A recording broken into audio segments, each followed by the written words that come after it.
Hi guys, my name is Nicolette Mashile. I'm also known as the Financial Bunny. On this video, we're going to be talking about an insurance policy called Credit Life Insurance. Now remember that none of my videos constitute as financial advice. If you are looking for financial advice, please speak to somebody who is certified and registered with the FSCA. So what is Credit Life Insurance? Well, it's quite a very interesting one because if you do some research around South Africa, you will find that it is one of the most taken up insurance policies in the country, but the least used. Why is that? It is because people simply do not know that it exists. One. Number two, people do not know they've got it. Number three, people do not know when they actually need to claim from their credit life insurance. Let me give you an example. Maybe you lose your job, you get retrenched, right? Or perhaps maybe something happens to you, you get temporary disability and you are unable to derive an income.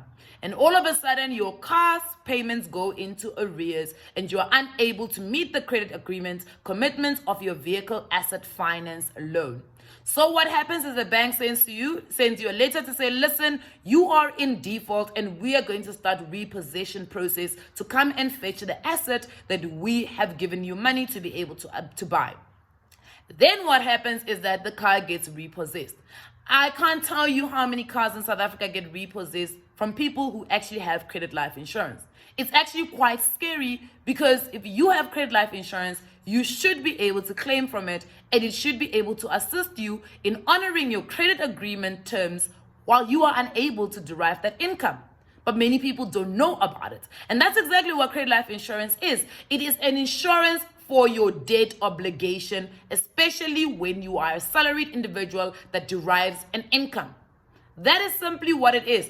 Earlier in some video, we spoke a little bit about the emergency fund and how important the emergency fund, when there is a financial interruption that happens in your life, it is almost a DIY type of insurance you created yourself.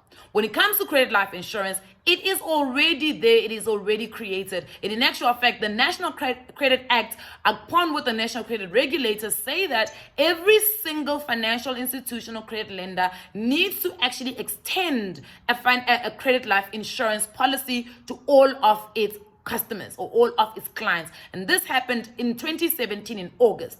It was made mandatory that every single debt or credit loan agreement goes hand in hand with credit life insurance. Of course, as a client and as a consumer, you do have the right to opt out of it. But why would you want to opt out of something that really helps you in times of need?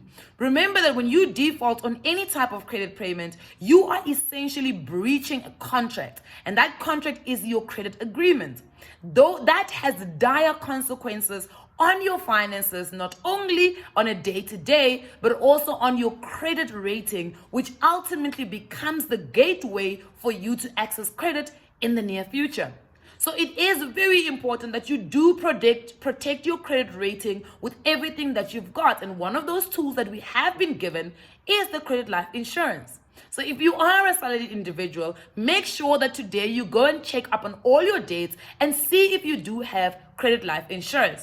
Here's the beauty of it, because I know that insurance is a grudge payment and most people really dislike paying insurance, right? Don't worry, I got you, because I also do not like paying insurance. But here's the beauty, as I said. Credit life insurance is actually a regulated insurance. In other words, it is capped. So insurers can't just make you pay a high premium on it. I think in actual fact, it is 4.50 Rand for every 1,000 Rand. So basically, it is capped. And it falls away the moment you settle your debt. Because without the debt, you don't need the cover. How fantastic is that? So do make sure that you go and check what type of credit life insurance you do have on all your debts. In actual fact, make sure that you do have credit life insurance. For some credit life insurance policies, they do come with a retrenchment benefit. Again, that is something that you would need to check with your insurer to make sure that you do have that benefit as part of the policy. Again, that will assist you if you do get retrenched in terms of paying off some of those debts that you might not be able to pay for because you no longer derive any type of income. I hope this has really helped you, and remember that none of this constitutes as financial advice.